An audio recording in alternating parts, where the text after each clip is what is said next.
Buenas tardes, mi nombre es Sigfredo Nieves, soy estudiante de Ingeniería Eléctrica de la Universidad Fermín Toro. Hoy vengo a hablarles acerca de qué es el traumatismo cerebral. Estaré hablando acerca de su definición, el riesgo que cubre una lesión como esta, cuáles son los equipos protectores al personal que debemos utilizar a la hora de trabajar expuestos a unas lesiones como esta, los primeros auxilios, medidas que debemos realizar después de tener una lesión como esta, y qué es lo que no se debe hacer a la hora de estar presente en una lesión como esta. ¿Cuál es la definición? Pues la definición sobre un traumatismo cerebral es una lesión causada tras recibir un golpe en el cráneo que causa un daño en el cerebro que produce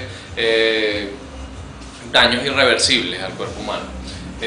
Los primeros auxilios que debemos utilizar a la hora de estar presentes en un traumatismo cerebral, pues evidentemente lo primero es llamar al 171 estando en Venezuela, 911 estando en el extranjero, y bueno, tratar de colocar al paciente inmóvil. Colocamos al paciente de forma recta, tratamos de que su cabeza se mantenga en línea con su columna, evitamos tratar de moverlo mientras llegan las autoridades especiales para este tipo de daño. Y bueno, importantísimo también observar al paciente. Lo más importante es observar al paciente. Si logramos apreciar que hay posibilidad de vómito, lo más recomendable es inclinar su cuerpo completo.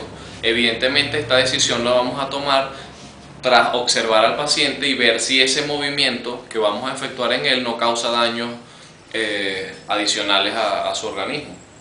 De lo contrario, sí podríamos moverlo, o en lo sucesivo tratar de inclinar su cabeza para que él pueda vomitar, y si en repetidas ocasiones lo sigue frecuentando, tratar de buscar una posición fija a su cabeza de manera de que el movimiento sea lo menos frecuente. Otro de los primeros auxilios que debemos tomar es observar si hay sangrado luego del golpe. Es producido por un golpe, como ya les mencioné anteriormente, y bueno, si hay un sangrado tras recibir ese golpe, lo más recomendable es no tocar absolutamente nada en el sangrado, colocar una tela sobre su cabeza, y si la tela se consume por completo en sangre, dándonos la sensación de que debemos cambiarla, lo más recomendable es colocar una tela sobre la primera tela que colocamos, para que en lo sucesivo se maneje de la misma manera y no estar tocando directamente la herida con tanta frecuencia. ¿Qué es lo que no debemos hacer a la hora de presentar un traumatismo cerebral? Lo más importante en este tipo de casos es que no debemos lavar una herida de la cabeza si es profunda o está sangrando mucho. No debemos retirar ningún objeto que sobresalga de una herida.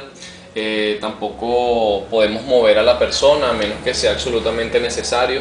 No sacuda a la persona si parece marcada, no la levante, y tampoco podemos tomar alcohol, colocarle alcohol. No podemos tratar de limpiar su herida con ninguna de esas medidas que frecuentemente las utilizamos en las otras heridas del cuerpo. En este tipo de heridas lo más recomendable es inmovilizar al paciente, observarlo durante el proceso mientras llega la emergencia que ya llamamos, y tratar en lo posible de evitar el movimiento del paciente. ¿Cuáles son los riesgos que cubre una lesión como esta? Bueno, evidentemente a la hora de estar en nuestras labores, ya sea en nuestro trabajo, en el hogar, donde frecuentemos, lo más importante es evaluar el ambiente que nos rodea y estar conscientes del riesgo que cubren las labores que desempeñamos. En nuestro trabajo, pues evidentemente si estamos expuestos a unas labores que puedan ocasionar este tipo de lesiones, lo más recomendable es utilizar el equipo protector.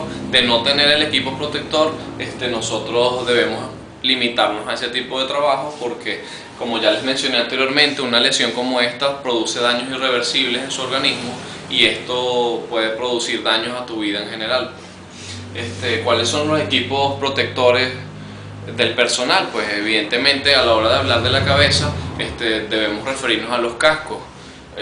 Hay cascos para servicios eléctricos, cascos para construcción. Incluso cuando sus características puedan ser muy parecidas, debemos saber diferenciar que no son los mismos cascos los que vamos a utilizar. Debemos utilizar un tipo de casco específico para cada labor que desempeñamos. Y muy importante, a la hora de utilizar el casco, nosotros frecuentamos sudar por el cuero cabelludo.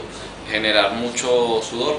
Ese sudor se va secando en el casco y va produciendo ciertas toxinas que a la hora de una lesión pueden producir una infección mayor o producir algún daño mayor a la lesión que ya se ha realizado. Entonces es importante, luego de utilizar tu casco, mantener una limpieza frecuente y no permitir que el casco se mantenga con tanto contacto de tierra. Incluso luego de estar en superficies muy sucias, lo más importante es lavarlo externa e internamente.